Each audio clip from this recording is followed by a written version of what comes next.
Assalamualaikum warahmatullahi wabarakatuh. Salam sejahtera bagi kita semua. Shalom, Om Swastiastu, Namo Buddhaya, salam kebajikan, Rahayu, Rahayu, Rahayu. Kepada seluruh pengurus DPD KNPI Sukabumi, khususnya Adik Regi Afriansyah, beserta seluruh jajaran pengurus, segenap Ormas Kepemudaan Kabupaten Sukabumi yang telah hadir, juga para narasumber yang telah hadir. Meledaknya pandemi COVID-19 yang sudah kita alami selama hampir 2 tahun ini benar-benar menguji ketahanan mental kita. Dan saya percaya salah satu unsur pokok yang menopang daya tahan kita tak lain dan tak bukan adalah peran aktor perempuan. Kita bisa lihat bukti bahwa aktor perempuan mempunyai peran penting. Bagaimana caranya? Cukup kita perhatikan sekeliling kita. Bagaimana ekonomi tetap bertahan dan bagaimana kondisi ekonomi bangsa kita tetap bangkit, bagaimana pendidikan anak-anak tetap berjalan, bagaimana kedisiplinan protokol kesehatan tetap terjaga, bagaimana solidaritas antar tetangga tetap terbangun. Semua sulit berjalan dengan baik tanpa bertumpu pada peran perempuan. Mari kita dalami satu persatu. Dari segi ekonomi misalnya, kita tahu betapa parahnya pandemi COVID-19 menghantam perekonomian kita. Perusahaan banyak yang harus memangkas tenaga kerjanya. Pertokoan banyak yang tutup. Ratusan bahkan ribuan jenis usaha terhenti. Di sini para ibu dan kaum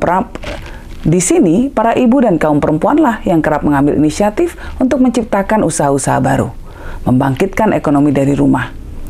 Apa yang kita amati sehari-hari ini ternyata pernah dibuktikan dalam sebuah penelitian. World Economic Forum menyimpulkan bahwa pemberdayaan perempuan adalah kunci dari kenaikan pendapatan suatu bangsa, di mana kemajuan negara tersebut akan ditentukan.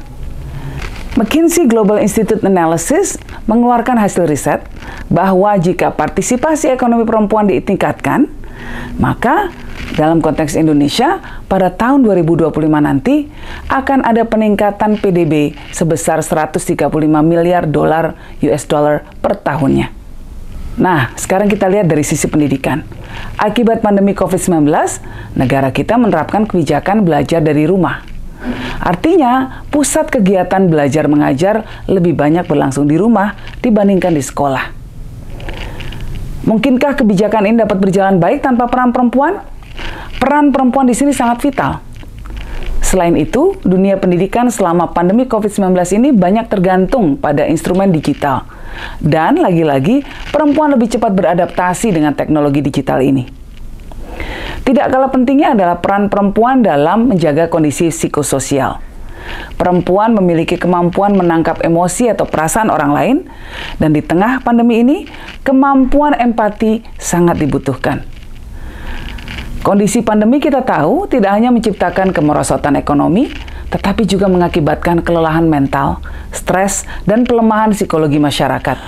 Di komunitas Desa Damai yang didampingi oleh White Foundation sejak 2017, aktor-aktor perempuan membuat clearing house, pusat informasi, pengaduan, dan bantuan, yang diantaranya juga menjadi ruang curhat bagi masyarakat, khususnya perempuan.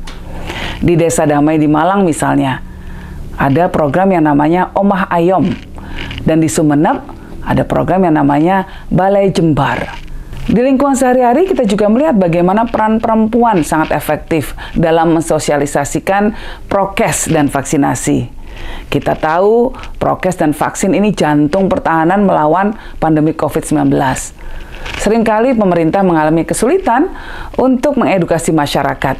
Nah, lagi-lagi di sini peran perempuan menjadi sangat krusial. Di tengah-tengah masyarakat kita, perempuan memiliki kemampuan untuk melakukan penyebaran informasi yang jauh lebih cepat, memiliki kemampuan untuk menembus sekat-sekat sosial dalam komunikasi, dan mampu mengemas hal-hal formal menjadi percakapan informal yang menyentuh sasaran. Karena kita sama-sama tahu bahwa perempuan memiliki kemampuan persuasi yang kuat.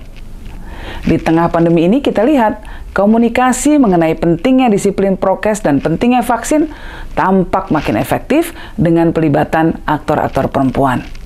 Jadi, berdasarkan observasi kita sehari-hari, berdasarkan data-data penelitian, berdasarkan pengalaman langsung kita terlibat dalam penanganan dampak COVID-19, semuanya memperlihatkan peran penting perempuan.